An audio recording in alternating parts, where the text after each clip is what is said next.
thought Einherjar were just spirits in Valhalla until Ragnarok comes. They were no spirits. Indeed, brother. Odin appears to have found a loophole. Activated his forces early as a standing army. Perhaps something he could only do without any honest Valkyries around to stand in his way.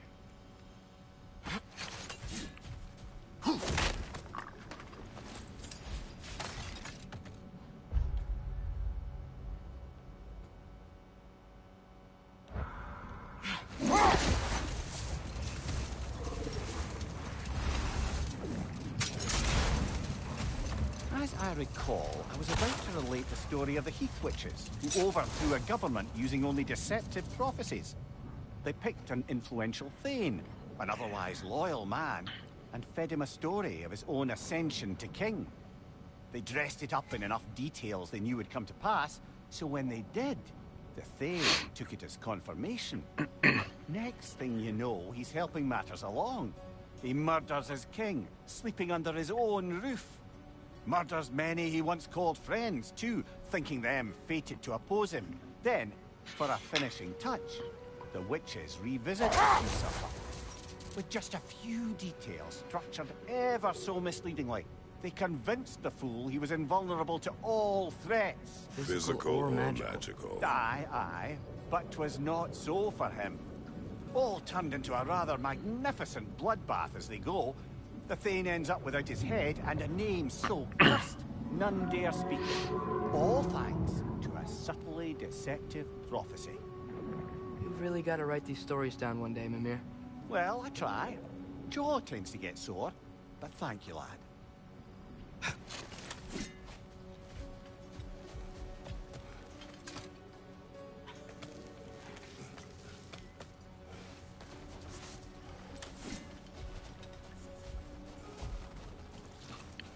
Sort of a harp. I can play beautifully, you know. I do not, and would prefer it remain that way.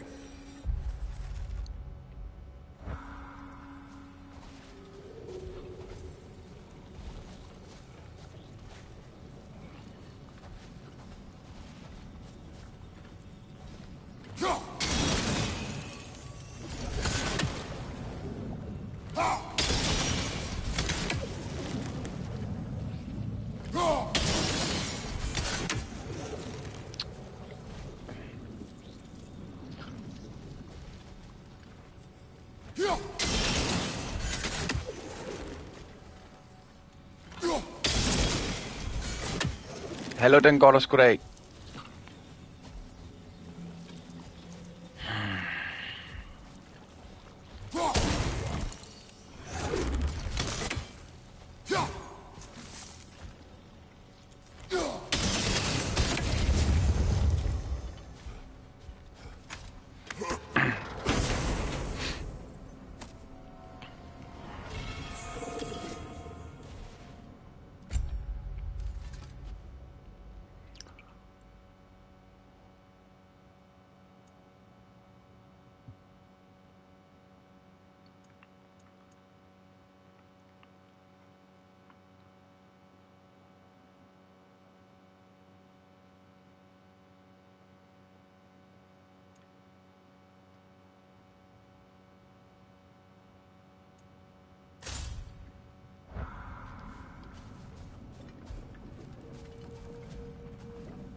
Not all dwarves can do that thing Brock and Sindri do, right? Where they just walk between realms and turn up somewhere else? Indeed, that's a rare skill. You gather one carefully cultivated by some secretive dwarven guild or other. Probably the best. Them alone doing it is difficult.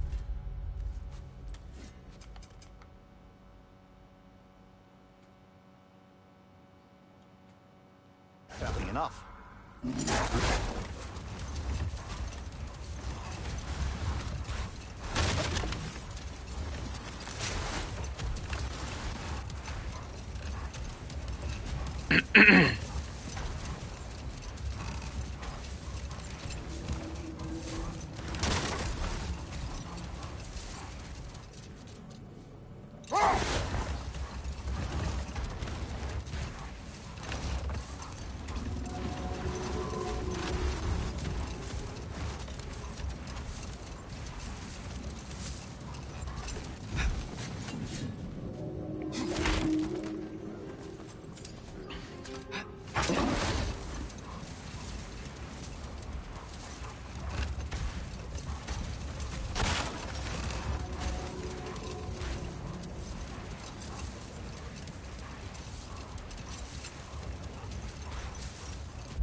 What is it, Mimir?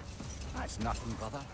Just, you ever have those moments where you wish you could go back, rewrite your own past, make different decisions? Journeying through time is more trouble than it is worth. Your point. You're speaking metaphorically, right? No. Of course you're not. Looks like a lot of the sand is cleared up. But there's another storm out that way. I think that means... Another half-Gufa.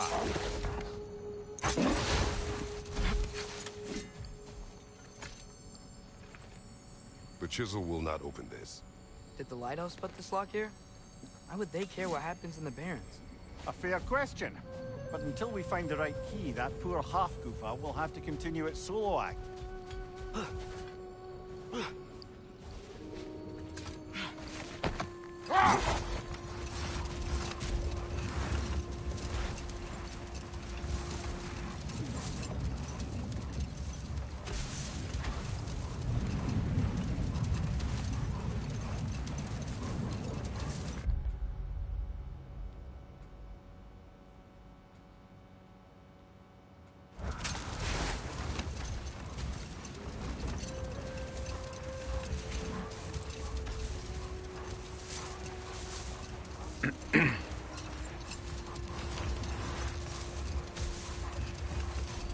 Mimir, I know this sounds weird, but can you tell me again what happens when someone dies? Every living thing has a soul, and every soul has 4 parts. Form, mind, direction, and luck. Direction steers the souls of giants, dwarves, elves, and animals toward the Lake of Souls in Alfheim, where all the parts may be absorbed back into Alfheim's great light. So that's where Fenrir is? The Lake of Souls? So long as his soul still has its direction, aye, it's well on its way.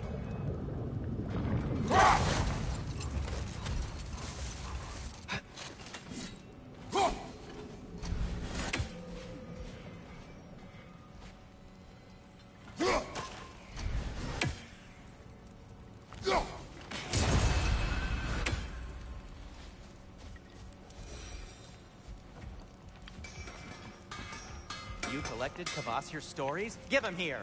Huge fan. Want something in particular? You've been quite the archaeologist, haven't you?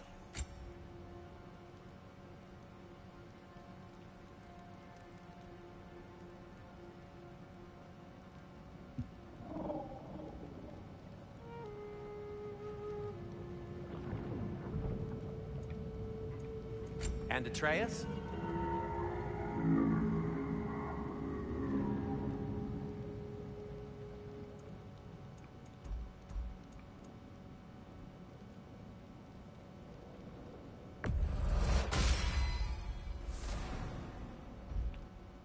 Something in mind?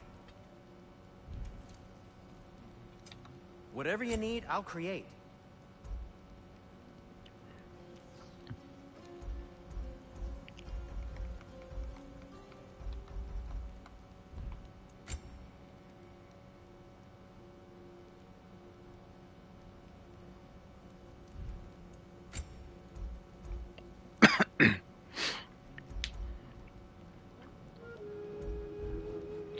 No need to thank me.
checking in on me?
Well, I hope Tyr's had enough time to find his equilibrium, or whatever. Indeed. I saw flashes of the old god of war in him, but they were fleeting. There is nothing wrong with opposing war, nor opposing prophecy. I suppose that's fair. Never can be quite sure what the Giants meant by any of it. Am I the only one that remembers they predicted our entire journey to Jotunheim? The Giants saw Tyr leading armies at Ragnarok, and I believed them. The question is how you'll ever make Tyr believe it.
Master Kratos, I would speak with you.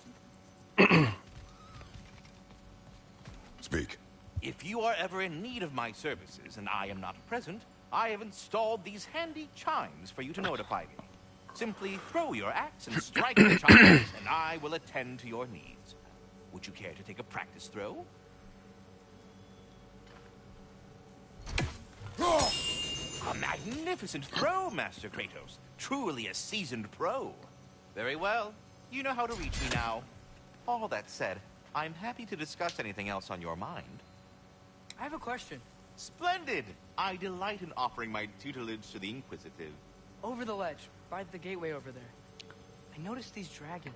Dragons? Oh no, young Master Atreus. Those are the worms, the brood of Neithode. Neithode? That's the mother? Correct. She's also a vital piece of the Yggdrasilian circle of life, as it were. I tend the branches up here, while Neithode chews the roots from below to prevent overgrowth. A delicate balance. So they're friendly? Well, they're not nearly so affable as myself, but there's no reason to expect hostility so long as they're left in peace. Neithode is a stern matriarch, as protective of her offspring as she is determined to teach them proper discipline. That sounds... Familiar. Please come back anytime. Hi, take the hint. Go away!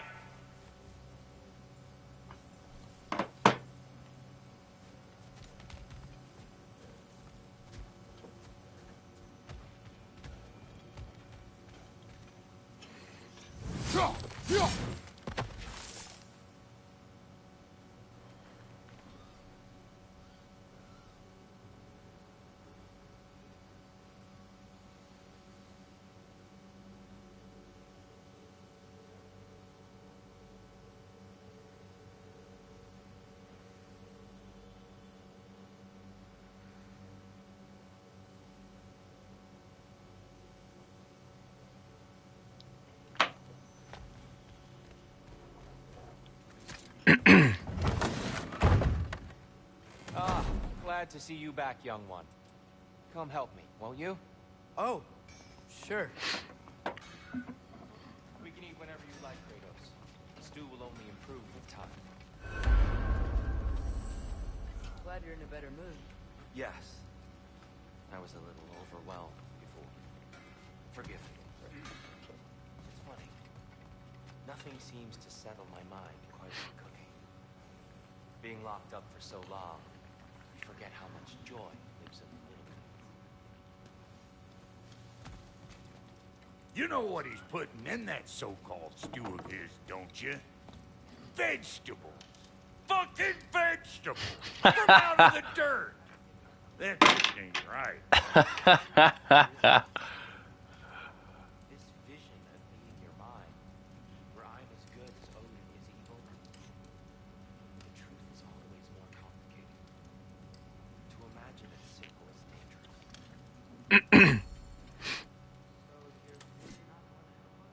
You'll have my wise and faithful counsel. I wish I could do more. I really do. But for now, please, allow me to cook for you.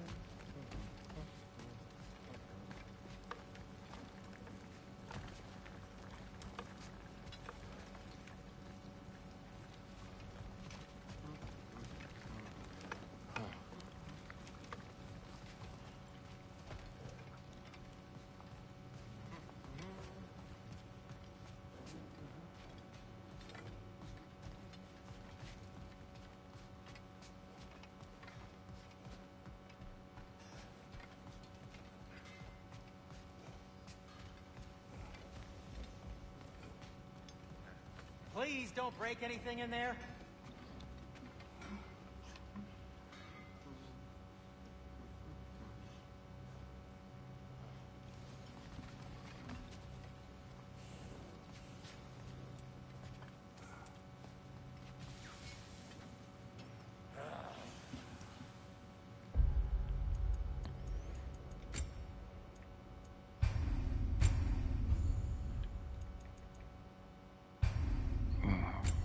Slutter så nu.